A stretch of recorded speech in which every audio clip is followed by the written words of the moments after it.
Okay, اعوذ باللہ من الشیطان الرجیم، بسم اللہ الرحمن الرحیم۔ انما ذالکم الشیطان یخوف اولیاءہ فلا تخافوهم وخافون ان کنتم مؤمنین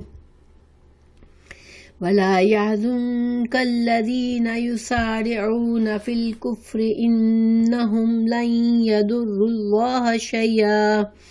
يريد الله ألا يجعل لهم حظا في الآخرة ولهم عذاب عظيم۔ تو ترجمہ ہے آیات کا، یہ خبر دینے والا صرف شیطان ہی ہے جو اپنے دوستوں سے ڈراتا ہے۔ تم ان کافروں سے نہ ڈرو اور میرا خوف رکھو اگر تم مومن ہو۔ کفر میں آگے بڑھنے والے لوگ تجھے غمناک نہ کریں، اے نبی صلی اللہ علیہ وسلم، کفر میں آگے بڑھنے والے لوگ تجھے غمناک نہ کریں۔ یقین مانو کہ یہ اللہ تعالیٰ کا کچھ نہ بگاڑ سکیں گے۔ اللہ تعالیٰ کا ارادہ ہے کہ ان کے لیے آخرت کا کوئی حصہ عطا نہ کرے اور ان کے لیے بڑا عذاب ہے۔ تو ان آیت سے کیا سبق سے کیا تعلق ہے؟ ان آیت کا اللہ سبحانہ تعالیٰ نے مومنوں کو سمجھایا یہاں پر کہ یہ جو خوف تم پر طاری ہوا اور تم نے اللہ پر بھروسہ چھوڑ دیا وقتی طور پر اور تم جنگ کے میدان سے بھاگے، تو یہ کچھ اس لیے ہوا کہ شیطان ہمیشہ دلوں میں وسوسے ڈالتا ہے۔ انسان کو شیطان اس کا دشمن ہے کھلا، اور انسان کو ہمیشہ چوکنا رہنا چاہیے۔ ایک مومن کو ہمیشہ چوکنا رہنا چاہیے۔ جب بھی اللہ کی طرف سے اس کے دل میں کوئی بدگمانی آئے، کبھی بھی مایوسی ہونے لگے یا ہم اتنے بوکھلا جائیں اپنے پریشانیوں سے، تو اس وقت انسان کو فوراً مومن کو چونک جانا چاہیے کہ نہیں، ایک مومن کی یہ شان نہیں ہے کہ وہ اس حد تک بوکھلا جائے کہ وہ اللہ پر بھروسہ چھوڑ دے۔ اللہ سبحانہ تعالیٰ نے یہاں پر مومنوں کو یہ سمجھایا۔ اس آیت میں ہمارے لیے بہت بڑا سبق ہے کہ دیکھیں مومن کی کچھ خصوصیات ہوتی ہے۔ مومن اللہ تعالیٰ نے اس دنیا میں ہمیں بتایا ہوا ہے پہلے سے کہ آزمائشیں آتی ہیں، تو جب آزمائش آتی ہے، کوئی نقصان ہوا، کوئی مصیبت آ گئی، کوئی برا وقت آ گیا، کوئی بیماری آ گئی، کوئی ہمارا پیارا چلا گیا دنیا سے،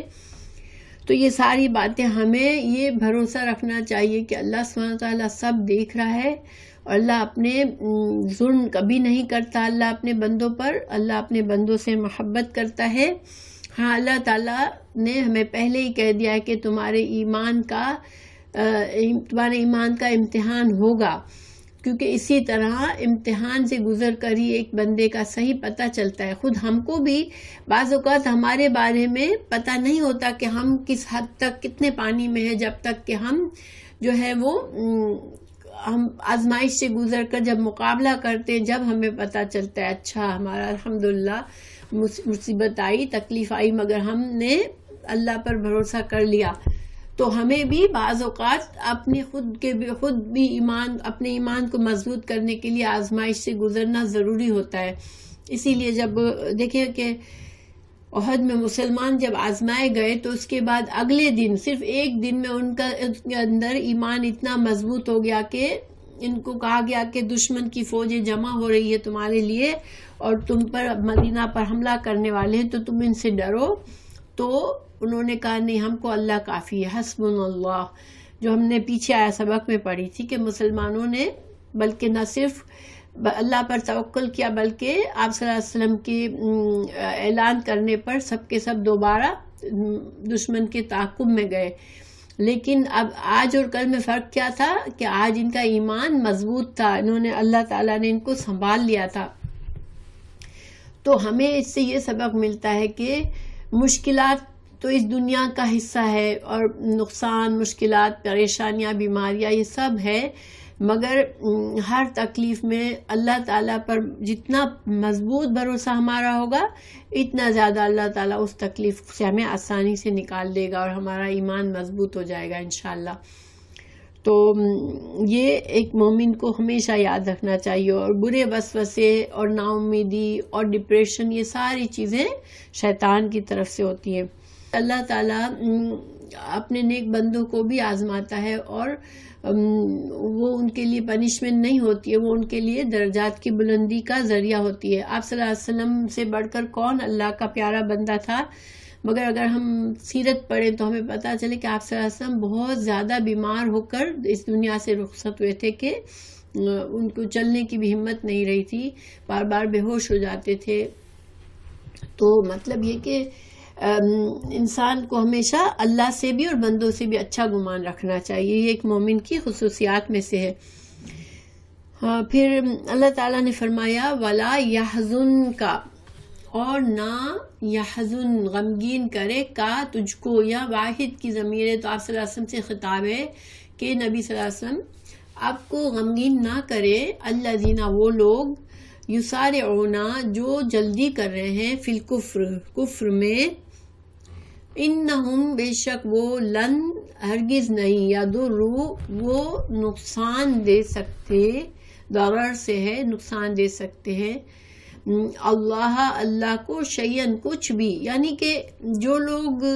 آپ صلی اللہ علیہ وسلم آپ کو پتہ ہے کہ کتنا زیادہ حریص تھے کہ سارے مسلمان ہو جائے، اور خاص طور سے جب منافق منہ سے مسلمان ہو کر پھر وہ کافروں والے کام کرتے تھے تو آپ صلی اللہ علیہ وسلم کو کین یو امیجن کتنا دکھ ہوتا ہوگا۔ تو اللہ تعالیٰ نے تسلی دی اپنے رسول صلی اللہ علیہ وسلم کو کہ آپ ان کے یہ جو کفر میں اتنی بھاگ دوڑ کر رہے ہیں، کفر کے لیے اتنی بھاگ دوڑ کر رہے ہیں، تو آپ جو ہیں آپ غمگین نہ ہوں، کیونکہ ان کے کفر سے یا ان کے ایمان سے اللہ کو کوئی فرق نہیں پڑتا۔ اللہ سبحانہ تعالیٰ بے نیاز ہے، اگر انسان ایمان لاتا ہے تو اپنے لیے، اور انسان کفر کرتا ہے تو اپنا نقصان کرتا ہے۔ اللہ سبحانہ تعالیٰ کو کوئی نفع نقصان نہیں ہے ہمارے ایمان سے یا ہماری فرما برداری سے یا ہمارے کفر اور نافرمانی سے، بندوں کے نافرمانی سے، بندوں کے کفر سے اللہ سبحانہ تعالیٰ کا کوئی نقصان نہیں ہے، اور نہ ہی بندوں کے ایمان سے اللہ کا کوئی فائدہ ہے۔ ہاں، اللہ تعالیٰ کو خوشی ہوتی ہے، اللہ تعالیٰ نے چونکہ ہمارا خالق ہے تو اللہ چاہتا ہے کہ زیادہ سے زیادہ بندے فرما بردار بنے، مگر یہ نہیں ہے کہ انسان کو تمام ہدایت کے بعد بھی اگر گمراہی کو چوز کرتا ہے تو پھر اللہ کو بھی اس کی کوئی پرواہ نہیں ہوتی ہے۔ پھر اللہ تعالیٰ فرما رہے انہم، بے شک وہ، لن، ہرگز نہیں، یضر اللہ، اللہ کو کوئی نقصان نہیں پہنچا سکتے، یرید اللہ، اللہ چاہتا ہے، اللہ کے نام، ان اور لا تھا یہاں پر، اللہ کے نام، یجعل، رکھے، لہم، ان کے لیے، حظً، کوئی حصہ، فی الآخرہ، آخرت میں ان کے لیے کوئی حصہ نہیں رکھے گا اللہ، وَلَهُمْ، اور ان کے لیے، عذاب، عذاب ہے، عظیم، دردناک عذاب ہے۔ تو اللہ تعالیٰ انہیں کیوں فوراً سے نہیں پکڑ رہا ان کے ظلم پر، ان کے کفر پر، ان کے شرارتوں پر، کہ اللہ تعالیٰ نے فیصلہ کر لیا ہے کہ اب ان کو ان کا سزا آخرت میں ملے گی، اور ان کا جتنا بھی یہ بڑھتے چلے جائیں گے ان کے کفر میں، اتنا زیادہ ان کا آخرت کا عذاب ان پر لاحق ہوگا، یہ زیادہ زیادہ عذاب کے مستحق ہو جائیں گے، اور ان کے اوپر آخرت کا بہت بڑا عذاب ان کے لیے انتظار کر رہا ہے۔ ان ولا یحسبن، اور نہ گمان کرے الذین، وہ لوگ، کفروا، جنہوں نے کفر کیا، انما، بے شک، نملی، ہم ڈھیل دے رہے ہیں، لہم، ان کے لیے، خیرun، بہتر ہے، لانفسہم، ان کے نفسوں کے لیے، انما، بے شک، نملی، ہم ڈھیل دے رہے ہیں، لہم، ان واسطے ان کے، لیزدادوا، تاکہ وہ بڑھ جائیں، اثمن، گناہ میں، ولہم، اور ان کے لیے، عذاب، عذاب ہے، مہین، رسوا کرنے والا۔ اب چونکہ یہاں پر اب کافروں کو دھمکی دی جا رہی ہے، پہلے مسلمانوں کو تسلی دی گئی کہ دیکھو تم منافقوں کے رویے سے بہت زیادہ ڈس ہارٹ نہ ہو جاؤ، اور کافروں کی کوششوں سے بھی بہت زیادہ نہ پریشان ہو جاؤ کہ کافر اتنی زیادہ بھاگ دوڑ کر رہے اور تم کو نقصان دینے کے لیے، اللہ تمہاری حفاظت کرنے والا ہے۔ مگر اب ان کافروں کو دھمکی دی جا رہی ہے کہ جو چونکہ اللہ کی دی ہوئی نعمتوں کو پانے کے بعد وہ اتنا اپنے آپ کو بڑا سمجھنے لگے ہیں، اتنا تکبر اور غنا آ گیا ہے ان کے اندر کہ وہ اللہ سے ڈرتے نہیں ہیں، اور وہ اللہ کے دین کو اور اللہ کے رسول صلی اللہ علیہ وسلم کو نقصان پہنچانا چاہتے ہیں تو وہ نہ سمجھے، نہ یحسبن، نہ گمان کریں، یہ لوگ یہ نہ گمان کریں چونکہ اللہ ان کے کفر اور ان کے چالوں کی وجہ سے ان کو فوراً نہیں پکڑ رہا ہے، تو کہیں یہ خوش نہ ہو جائے کہ یہ سب کچھ اللہ ان کو خیر دے رہا ہے، اللہ تعالیٰ ان کو نعمتیں دے رہا ہے، ان کے پاس فراوانی ہے ہر چیز کی، اور جب کہ وہ اللہ کی نافرمانی کرتے جا رہے ہیں، رسول اللہ صلی اللہ علیہ وسلم کے ساتھ نافرمانی کرتے ہیں، تو یہ کہیں اس غلط فہمی میں نہ مبتلا ہو جائے کہ ان کا جو بھی رویہ ہے اس کے باوجود اللہ تو ان پر مہربان ہے نا، تو یہ اس تسلی میں نہ رہے کہ اللہ ان پر مہربان نہیں ہے۔ اگر اللہ تعالیٰ ان کو فراوانی دے رہا ہے، ان کے مال میں، دولت میں،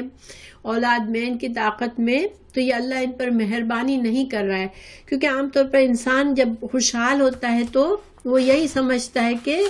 مجھے کیا نقصان ہوگا، مجھے تو اللہ تعالیٰ دے رہا ہے، تو وہ مجھے تو میرے لیے تو خیر ہی خیر ہے، میں اچھا ہوں، یا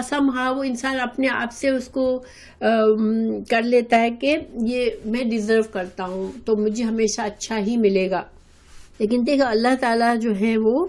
اللہ تعالیٰ کی حکمت ہے کہ اپنے بندوں کے لیے اللہ تعالیٰ فرما برداروں کو بھی اور نافرمانوں کو بھی جو مہلت اللہ نے دیے، جو وقت زندگی کا دیا ہے، پھر نعمت اللہ نے ان کے لیے رزق لکھا ہوا ہے، تو رزق میں ساری کچھ چیزیں آ جاتی ہیں، مال، دولت، اولاد، صلاحیت، اچھی صلاحیتیں، خوبصورتی اور وقار اور اسٹیٹس، اچھا اسٹیٹس اور جسمانی طاقت اور قوت اور بہت سی اسکلز جو ہمارے اندر ہوتی ہیں، بڑا خاندان ہوتا ہے، یہ ساری چیزیں کیا ہے؟ یہ اللہ کی نعمتیں ہیں، مگر کیسے کہ یہ دنیا کا سامان ہے، دنیا ان نعمتوں کے ساتھ آزمائشیں ہیں، یہ دنیا میں اللہ تعالیٰ نے ہمیں مختلف لوگوں کو مختلف چیزیں ہمارے لیے لکھ کر رکھی ہیں جو ہمیں ملتی ہیں، فرما برداروں کو بھی ملتی ہے اور نافرمانوں کو بھی ملتی ہے۔ اللہ تعالیٰ نے یہ اپنی حکمت سے ان چیزوں میں فوراً کمی نہیں کرتا کہ جہاں انسان نے ایک کفر کیا، کچھ غلط کیا، نماز چھوڑ دی یا کچھ کیا، تو فوراً سے اس کو بڑا سا نقصان ہو گیا، اب اس کو پتہ چل گیا کہ اللہ تعالیٰ نے مجھے سزا دی۔ ایسا نہیں اللہ تعالیٰ کرتا، اللہ مہلت دیتا ہے اور اللہ تعالیٰ کے فیصلے حکمت کے ساتھ ہوتے ہیں۔ ہم کو علم دے دیا گیا اور ہمیں یہ نعمتیں دے دی گئی، اور اس کے ساتھ اللہ تعالیٰ نے ہمیں آزمایا کہ اب ہم ان نعمتوں کو کیا کرتے ہیں۔ تو مومن بندہ کیا کرتا ہے کہ اللہ کی نعمتوں کا اس کو احساس ہوتا ہے، وہ شکر گزار ہوتا ہے، اور نعمتوں کا شکر یہ ہوتا ہے کہ ان کو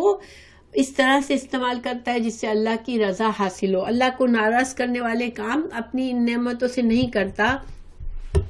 اگر مال ہے تو مال کو ایسے استعمال کرتا ہے کہ آخرت کے فائدے کما لے، اور اگر اللہ نے اور صلاحیتیں دیے تو ان سے وہ مفید انسان بنتا ہے، دوسروں کو فائدہ دیتا ہے، اچھی عبادات کرتا ہے، خیر اور بھلائی کے کاموں میں اپنا حصہ ڈالتا ہے۔ تو مومن جو ہے وہ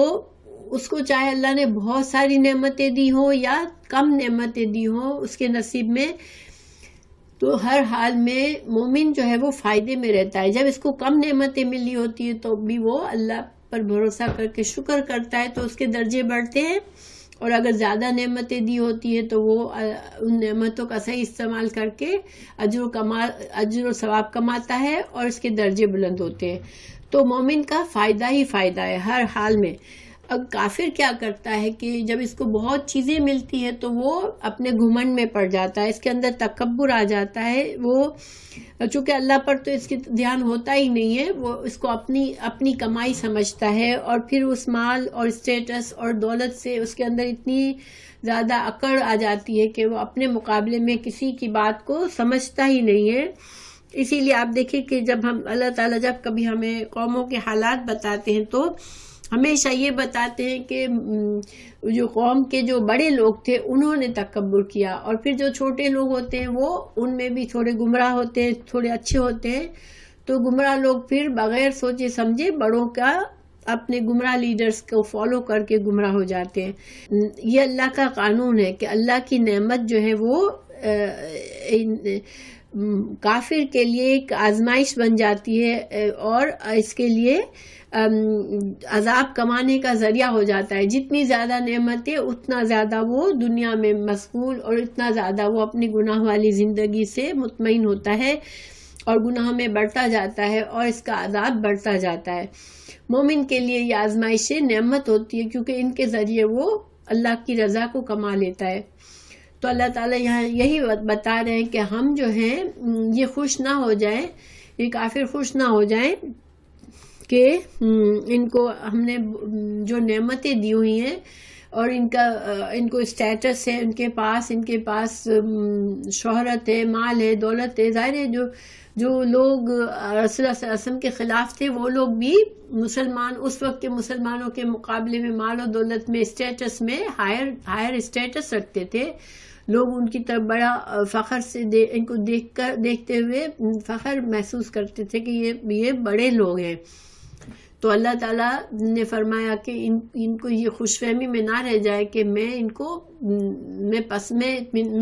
سے راضی ہوں، اس لیے ان کو یہ میں موقع دے رہا ہوں، بلکہ یہ موقع کیا ہے، یہ مہلت کیا ہے تاکہ ان کے گناہ اور بڑھتے چلے جائے، کیونکہ آخر کار ان کو رسوا کرنے والا عذاب ملے گا. اور یہاں مہین رسوا کرنے والا عذاب جو ہے تکبر کے ساتھ جاتا ہے. جس نے تکبر کیا اس کو اللہ رسوا کرتا ہے. تو یہ عذاب المہین یہاں پر آیا، اور پہلے عذاب العلیم تھا تو دردناک عذاب، اور مہین جو ہے اس میں رسوائی کا پہلو بھی ہے. اور جب بھی تکبر کے ساتھ ساتھ تکبر کا اپوزٹ رسوائی ہوتی ہے، ذلت ہوتی ہے، تو اللہ تعالیٰ تکبر کرنے والوں کو ذلت دیتا ہے. پھر اللہ تعالیٰ فرما رہے ہیں کہ ما کانا، نہیں تھا اللہ لیذر المؤمنین کہ وہ چھوڑ دے مومنوں کو، علی اوپر، ما انتم تھے تم، علیہ اس پر، حتی یعنی تمہاری جو حالت تھی، جو مسلمان مدینہ میں رہ رہے تھے تو ان کے ساتھ اتنے منافق گڈ مڈ تھے کہ اندر چھپے ہوئے دشمن، بے شمار دشمن تھے جن کا مسلمانوں کو پتہ ہی نہیں تھا. تو اللہ تعالیٰ فرما رہا ہے یہاں کہ میں تم لوگوں کو اس حال میں نہیں چھوڑنا چاہتا تھا جبکہ تمہارے اندر اتنے دشمن موجود تھے اور تمہیں پتہ نہیں تھا، وہ منافق تھے اور تم ان کو مومن سمجھتے تھے اور وہ اندر تمہاری جڑ کاٹنے کی کوشش کر رہے تھے. تو اللہ تعالیٰ تم کو اس حالت میں چھوڑنا نہیں چاہتا تھا کیونکہ اللہ تم کو غیب سے آگاہ نہیں کرنا چاہتا تھا. ٹھیک ہے، تو اللہ تعالیٰ کیا فرما رہے ہیں، ما کان اللہ لیذر المؤمنین علی ما انتم علیہ حتی یمیز الخبیثات، یہاں تک کہ چھانٹ دے ناپاک کو من الطیب، پاک سے. یعنی منافق خبیث ہے اور طیب خالص مومن ہے. تو اللہ تعالیٰ چاہ رہا تھا کہ یہ تمیز واضح ہو جائے لوگوں پر، مسلمانوں پر، کہ ہمارے مخلص ساتھی کون ہیں اور ہمارے دشمن کون ہیں، چھپے ہوئے دشمن کون ہیں. ما کان اللہ، اور نہ تھا اللہ، لیطلعکم کہ آگاہ کرے تم کو، علی الغیب، غیب پر، ولکن لیکن اللہ یجتبی چن لیتا ہے، من رسلہ اپنے رسولوں میں سے، من جس کو یشاء وہ چاہتا ہے. تو یہاں پر اللہ تعالیٰ نے کیا سمجھایا کہ اللہ تمہیں غیب کے ذریعے نہیں بتانا چاہ رہا تھا کہ منافق کون ہے اور مسلمان کون ہے. جیسے میں نے کہا کہ ہر منافق کا چہرہ اللہ کالا کر دیتا تو فوراً پتہ چل جاتا، نہیں، لیکن اللہ تعالیٰ نے احد میں آزمایا. جب آزمائش آئی اور مسلمان جب ہار گئے اور جب ہار کے لوٹے تو اس وقت منافقوں نے خوب باتیں کی کہ دیکھا ہم تم کو کہہ رہے تھے کہ تم مت جاؤ اور تم نے بیوقوفی کی، ہماری بات نہیں مانی، اور تم یہ آج کتنے دکھ سے لوٹے ہو، کتنے تمہارے لوگ مارے گئے. تو جن لوگوں نے اس طرح کی باتیں کی تھی وہ سب منافق تھے، کیونکہ مومن کبھی ایسی بات نہیں کر سکتا. مومن کو اللہ پر بھروسہ ہوتا ہے کہ اگر اللہ نے ہمیں اس وقت اس آزمائش میں ڈالا ہے تو ضرور ہماری اصلاح کے لیے ڈالا ہے. جب اللہ تعالیٰ نے وہ باتیں کوٹ کی جو منافقین نے کہی تھی، کسی کو کہنے کی ضرورت نہیں پڑی، مومنوں کو سمجھ آ گئی کہ یہ لوگ منافق تھے. ٹھیک ہے، اور یہ منافقوں سے چوکنا ہو گئے. تو اللہ تعالیٰ فرما رہے فآمنوا، پس ایمان لاؤ، باللہ اللہ پر، ورسلہ اور اس کے رسول پر۔ اللہ تعالیٰ مسلمانوں ہی سے کہہ رہے ہیں کہ ایمان لاؤ اپنے اللہ پر اور اس کے رسول پر۔ وَإِن تُؤْمِنُوا، اور اگر تم ایمان لاؤ گے، وَتَتَّقُوا، اور تقوی کرو گے، فَلَكُمْ، تو تمہارے لیے اجر ہے عظیم، بہت بڑا۔ تو یہاں پر جو کمزور ایمان والے ہیں وہ اپنا ایمان بڑھا لیں، جو منافق ہے اگر وہ بھی سن کر اپنے آپ پر کو صحیح کر لے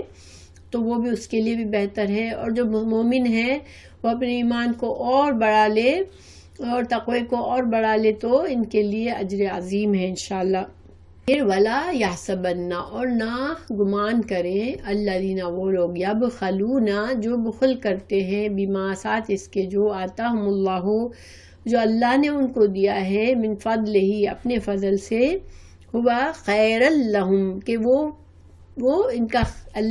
ان کے لیے خیر ہے، بل ہوا شر لہم، بلکہ وہ برا ہے ان کے لیے۔ سیطوقون، اور عنقریب توق پہنائے جائیں گے، ماں، جو باخلو، انہوں نے بخل کیا، بہی، ساتھ اس کے، یوم القیامہ، قیامت کے دن۔ وللہ، اور اللہ کے لیے، میراث السماوات، میراث ہے آسمانوں کی، والارض، اور زمین کی، واللہ، اور اللہ تعالیٰ، بما، ساتھ اس کے، جو تعملون، تم عمل کرتے ہو، خبیر، باخبر ہے۔ اب یہ آیات جو ہے اس میں اللہ تعالیٰ نے پیچھے اتنی دیر سے جان کی قربانی، جانی جہاد کے بارے میں ترغیب آئی کہ مومن جو ہے وہ اللہ کی راہ میں اپنی جان کو لگاتا ہے، اور اس میں وہ اللہ پر بھروسہ کرتا ہے اور اللہ سبحانہ تعالیٰ سے اجر و ثواب کماتا ہے، ٹھیک ہے۔ کیونکہ جنگ یا جہاد یا کسی ہر کام میں صرف جانی مالی قربانی نہیں چاہیے ہوتی ہے، مومن کو اپنے مال کی قربانی بھی دینی پڑتی ہے، صرف جان کے جہاد نہیں ہوتا، مال کا بھی جہاد ہوتا ہے۔ جب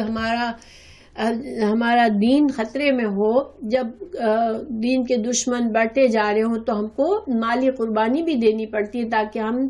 ان کا اپنا دفاع کر سکیں، اور دفاع کرنے کے لیے مال کی ضرورت ہوتی ہے۔ تو اب یہاں پر اللہ سبحانہ تعالیٰ نے مال کے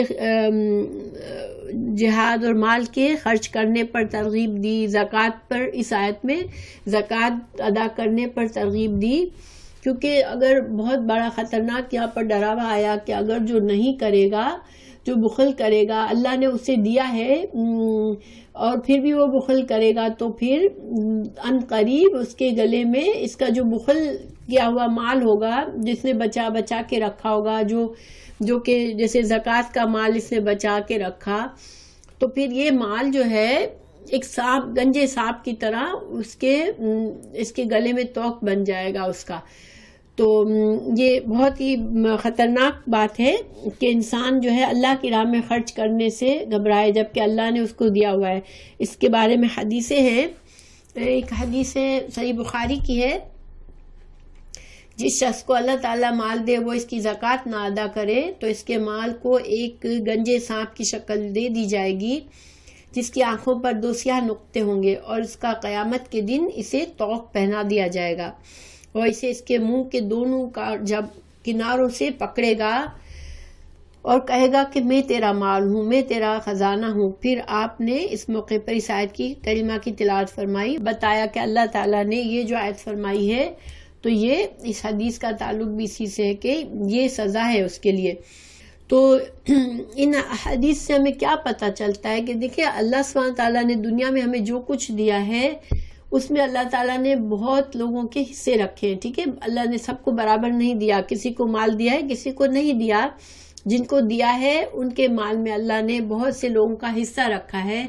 جو اللہ نے ہمیں موقع دیا ہے کہ ہم اس حصے کو ادا کریں خوشی کے ساتھ اور اپنے لیے اجر کما لیں۔ تو زکوٰۃ ادا کرنا، صدقہ خیرات کرنا، یہ